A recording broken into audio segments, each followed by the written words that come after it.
The election of Karol Wojtyła, a little-known Polish cardinal from behind the Iron Curtain as Pope in 1978, was an important signal of upcoming changes in Central and Eastern Europe. The outbreak of massive workers' strikes in Poland in the summer of 1980, led by fired electrician Lech Wałęsa, showed the strength of civic solidarity. The August strikes were the first in the history of the Eastern Bloc that ended with the signing of an agreement with the communist government. The Solidarity movement, with 10 million members, was born in Poland.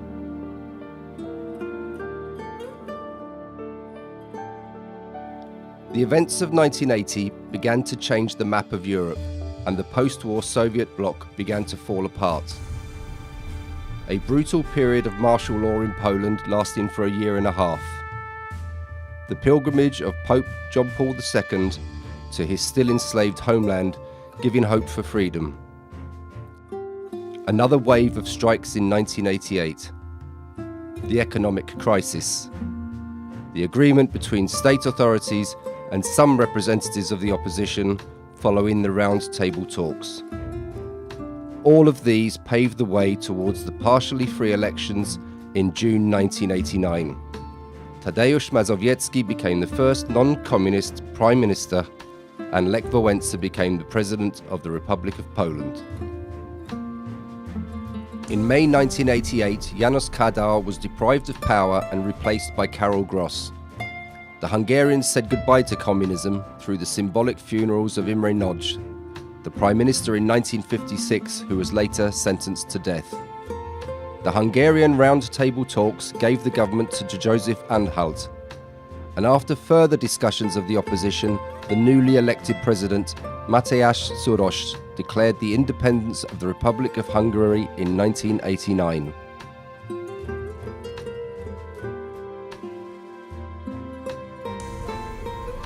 The terror of the Soviet army and the Stasi, the East German state security forces, was not able to prevent mass defections of East Germans to the West in 1989. Soviet tanks were stopped by Gorbachev, against Honecker's will.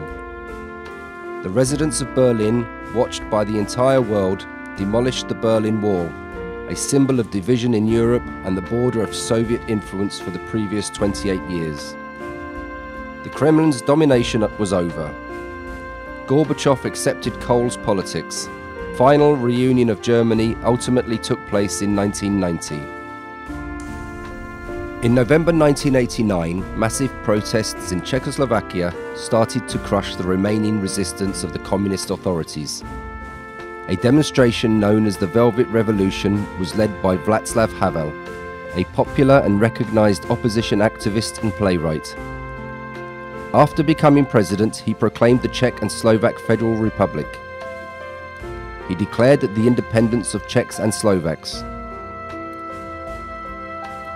Cultural and religious differences led to Vladimir Mečiar taking power in Slovakia as a result of the so-called Velvet Divorce.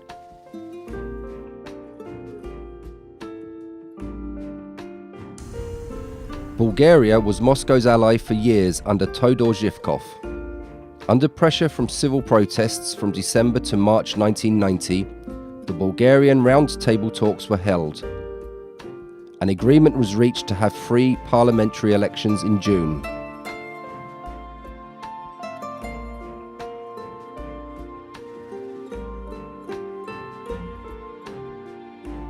The Romanian communist dictator, Nicolae Ceausescu, had no intention of relinquishing his power. During the violent riots in December 1989, hated communist symbols were cut out of the national flags. Even after Ceausescu and his wife Elena were executed, crowds still fought with the Romanian state police, Securitate.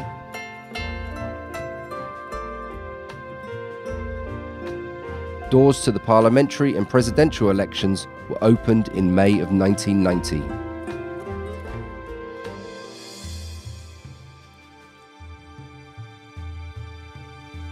After the collapse of the Eastern Bloc, in the early 1990s, the maps of Europe and Asia regained Lithuania, Georgia, Latvia, Estonia, Ukraine, Belarus, Moldova, Azerbaijan, Uzbekistan, Kyrgyzstan, Kazakhstan, Armenia,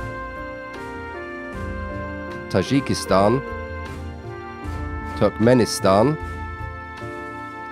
Russia, Slovenia,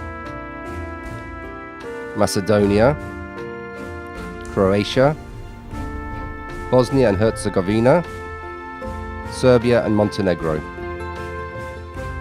Started by the Solidarity Revolution in Poland, the quickly changing map of Europe with its free borders opened human minds and freed them from fear. Even though in the early 1990s the actual regaining of sovereignty by the states of the Eastern Bloc was still uncertain, so many barriers between people and nations had never been destroyed so quickly in the post-war history.